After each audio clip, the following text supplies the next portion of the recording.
우리 아이 한글 교육 어떻게 시키세요? 안녕하세요. 세상에서 가장 작은 한글 학교에 오신 여러분들을 환영합니다. 저는 신쌤입니다. 아이들이 한글을 공부하고 그래서 얼기설기 읽고 쓸 수 있게 되었을 때 정말 기뻤습니다.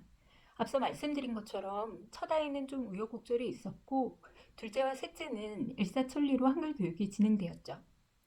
많은 엄마 아빠들이 아이들이 한글을 대강 읽고 쓴 후에 그 다음 어떻게 해야 할지 갈피를 못 잡습니다. 저 역시 그랬어요.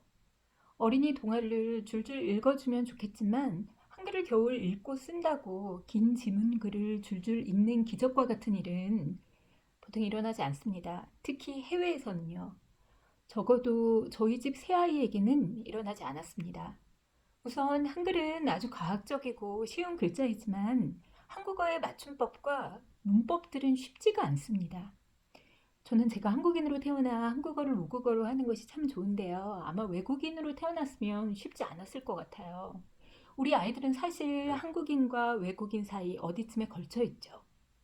그런 아이들에게 아무리 쉬운 동화책을 주어도 줄줄줄 읽기 힘들어하죠. 당연한 겁니다. 그리고 너무 뜨문뜨문 천천히 읽게 되면 내용을 이해하기에 힘든 속도가 되어서 책 읽기가 재미없어집니다. 첫 아이의 실패로 제 고민이 시작되었고 저는 그 해답을 만화에서 찾았습니다. 저는 딸 아이를 위해 캔디캔디와 또 아들들을 위해서는 마법 천자문 1을 주문했었습니다. 결론적으로 말하면 캔디캔디는 실패작이었어요. 생각보다 글들이 많아서 아이의 손에 잘 오르지 않았습니다. 오히려 제가 신나게 읽으면서 안소니, 테리우스, 알버트 아저씨의 늪에서 한 달간 헤어나오지 못했어요. 학창 시절에는 만화를 유치하다고 생각해서 잘 보지 않았는데 이 나이가 되어서 다시 보니 그 유치함까지도 너무 재미있더라고요. 반면 마법 천자문은 완전 성공작이었습니다. 그 이유는 세 가지가 있는데요. 첫 번째는 마법으로 싸우는 내용이다 보니 글자가 별로 없어요. 한 페이지 전체 으아가 전부입니다.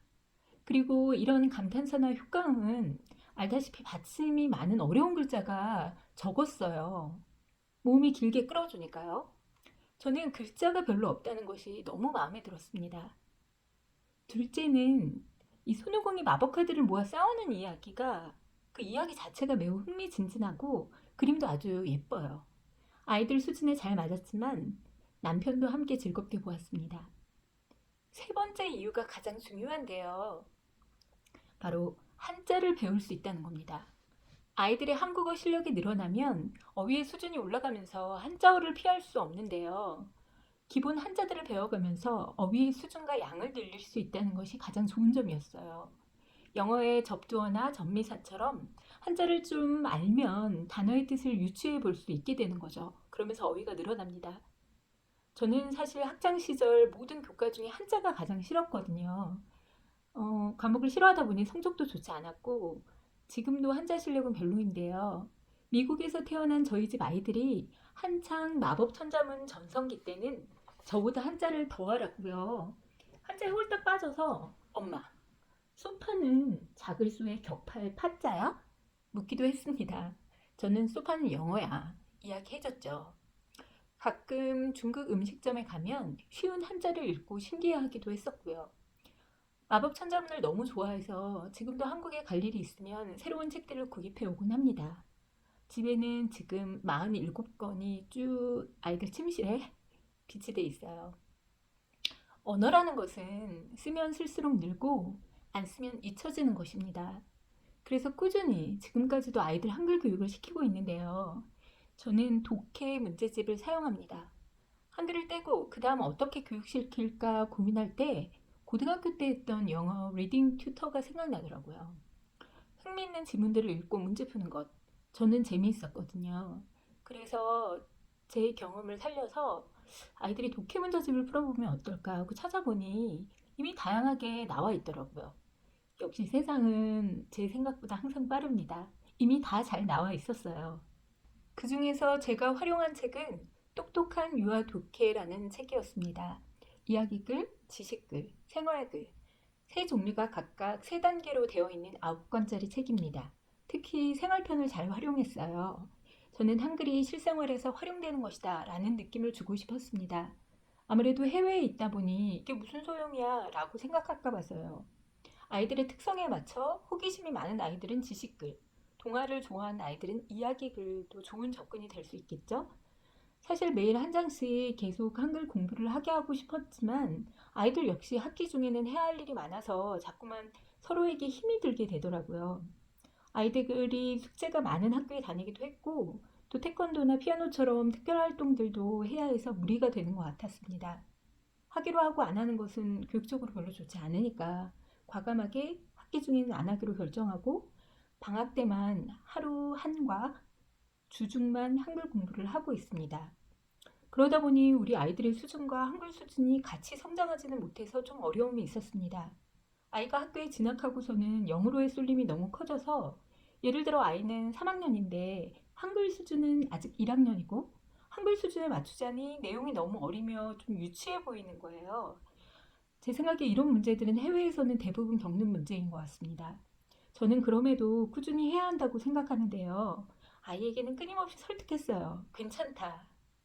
약간 유치해 보여도 괜찮다. 우리는 우리 속도로 가면 된다. 내가 지금 한글 공부를 계속 하고 있는 것, 그것이 중요하다. 한글 공부를 하면 한국에 계신 할머니, 할아버지랑 계속 소통할 수 있다. 좋은 점이 정말 많다. 지금 이 유치한 것을 해야 하나 힘들 수도 있지만 나중에는 분명히 이 시기가 고마울 거다. 끊임없이 설득했어요. 납득해도 하기 힘들 수 있습니다. 어른들도 그렇잖아요. 그런데 아이들에게 납득시키지도 않고 그 필요성을 이해시키지도 못하고 그냥 욕심으로 끌고 갈 수는 없어요. 특히 학년이 올라갈수록 더합니다. 열심히 필요성을 이해시키고 한글 수준에 맞게 교재를 찾아야 해요. 이미 시중에 여러 좋은 유아 독해, 초등 독해 문제집이 나와 있습니다. 요즘은 인터넷으로 미리 보기가 되기 때문에 아이에 맞게 여러분의 또 교육 철학에 맞게 골라 하시면 되세요. 앞서 말한 대로 저 같은 경우는 똑똑한 유아 독해를 몇 권 하고 그 후 공습 국어 독해력 저학년과 뿌리 깊은 초등 국어 독해력을 하였습니다. 제가 볼 때는 저한테는 뿌리 깊은 초등 국어 독해력이 가장 잘 맞고 좋아서 요즘은 그것으로 하고 있습니다. 조잡하지 않게 단순하게 편집되어 있고요. 특히 글에 대한 구조적인 이해를 묻는 문제들이 저는 좋았어요. 한글뿐만 아니라 어떤 언어 사용 능력, 그게 영어든 또 다른 언어든 글에 대한 구조를 이해하는 훈련을 하기에 적당하다 생각했습니다. 선별된 지문들도 좋고요. 6권 세트고요. 각 어휘편이 따로 있어서 12권입니다. 어렵지 않은 난이도를 찾는 것이 중요합니다. 즐겁고 재미있다는 느낌을 줘야 하니까요. 그러나 또 너무 쉬우면 성취감을 느낄 수 없으니 아이들 수준에 약간만 쉽게 또는 아이들 수준에 약간만 어렵게 잘 판단하세요. 이번 여름방학 동안 저희 집 7학년 막내는 뿌리 깊은 초등국어 3단계 어휘편을 9학년인 둘째는 뿌리 깊은 초등국어 독해력 6단계를 풀었습니다. 특히 6단계 5, 6학년 수준이라고 나와 있는데요. 김유정의 동백꽃이나 방망이 깎는 노인, 소나기처럼 우리 문학사의 아름다운 글들이 예문으로 나와 있어서 좋았어요. 전문이 아니고 부분이 나와 있기 때문에 앞뒤에 다른 이야기들, 예를 들어 동백꽃이라면 고추장 먹인 닭 이야기, 또 소나기가 영화 클래식에 어떻게 녹아들었나? 장인이란 어떤 존재일까? 이렇게 앞뒤의 이야기나 우리의 생각 등 아이들과 나눌 이야기의 소재가 되어준 것이 참 좋았습니다.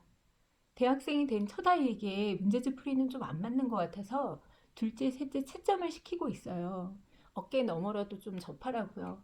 사실 첫째보다 둘째가 읽고 쓰는 실력은 더 좋습니다.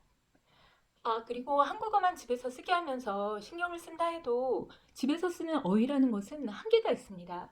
저희 집은 한때는 하루 1시간 반 컴퓨터 시간에서 영어를 쓰면 5분씩 시간을 줄였어요. 잘 지켰다고 할 수는 없죠. 지킬 때도 있고 그냥 서로 그냥 넘어갈 때도 있고 좌우간 좀 노력을 했습니다. 집에서 한글만 쓰도록 한국어만 쓰도록. 그런데도 어휘가 더 늘지는 않더라고요. 생활어의 한계죠. 한 번은 독해 초반기에 아이가 문제를 많이 틀렸는데 알고 보니 알맞은 것을 고르시오의 그 알맞은이라는 말을 이해하지 못해서 객관식 문제를 마구 틀린 거였어요. 알맞다와 맞다가 같은 뜻이라는 것을 모르고 있었던 거죠. 알맞다는 말은 실생활에서 잘 쓰지 않는다는 것도 그때 저는 처음 알았습니다.